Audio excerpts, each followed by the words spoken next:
بالله السميع العليم من الشيطان الرجيم، والصلاة والسلام على سيد المرسلين محمد وعلى آله الغر الميامين، ثم أما بعد. أحبتي في الله، عندي سؤال محيرني لأبناء نرجس والأربعين نخاس.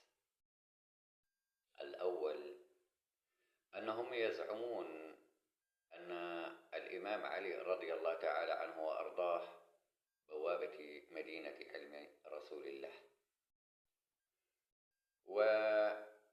والمضحك في الموضوع أن الإمام علي في كتب الشيعة روى 690 رواية فقط، وجعفر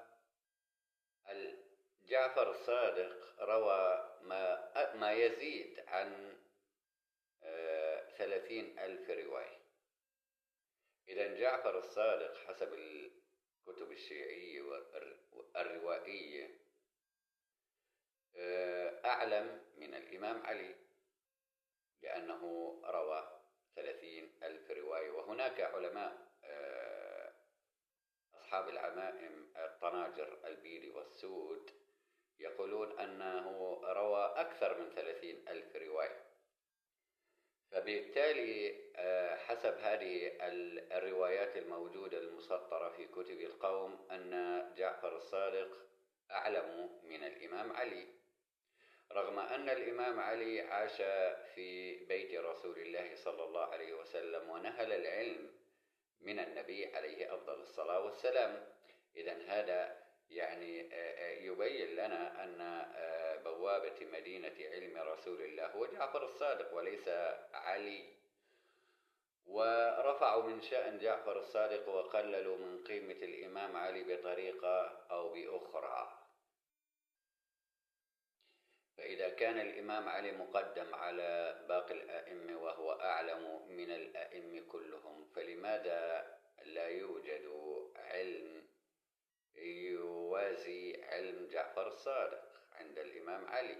لأنه في الموروث الروائي 690 رواية، والإمام الحسن والحسين في كتب الشيعة رووا ما يقارب 14 رواية، لكل واحد منهم 7 روايات. وفاطمة الزهراء ليس لها روايات، 0 رواية. لا يوجد في كتب الشيعة رواية لفاطمة الزهراء. كذلك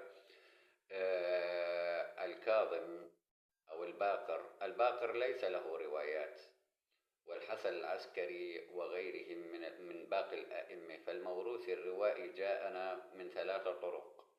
الطريق الأول الإمام علي وهو أقل، والحسن والحسين وهو أقل من الروايات التي رووها عن جعفر الصادق. إذن أعلم الأئمة هو جعفر الصادق، رغم أنه لم يعيش مع النبي عليه الصلاة والسلام.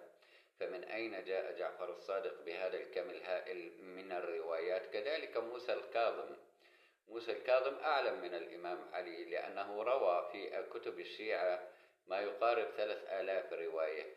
فكيف يكونون أعلم من الإمام علي وفاطمة الزهراء والحسن والحسين؟ هل من مجيب على هذا السؤال أم على قلوب أقفالها؟ نريد من الشيعة أن يبينوا لنا هذه المسألة.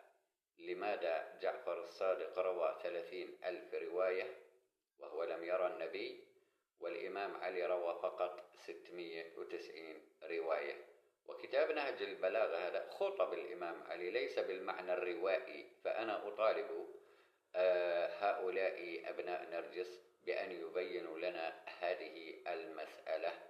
وسلام الله على من اتبع الهدى.